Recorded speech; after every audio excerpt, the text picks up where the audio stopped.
ମଧ୍ୟାହ୍ନରେ ଧୂଳି ଦଣ୍ଡ ତତଲା ଧୂଳିରେ ଗଡ଼ାଇ ପିଣ୍ଡ କଷ୍ଟକୁ ସହିବ କାମନାକାରୀର ଦାଣ୍ଡ। ଧୂଳି ଦଣ୍ଡକୁ ସାରିଣ ନଦୀ ଅବା ପୋଖରୀକୁ ଯାଇନ ପାଣି ଦଣ୍ଡ ସାରି ବାଲୁକା ବୁଝିବ ଜାଣ।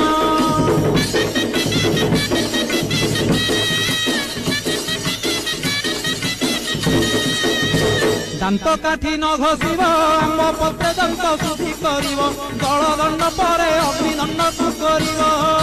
କହିଁ ପରେ ଜଳ ପିଆ କରିବ ନବାତ ଗୋର କଲିଆ କାକୁଡ଼ି ନଡ଼ିଆ ପୂଜା ଦ୍ରବ୍ୟ ହେବ ଯାହା।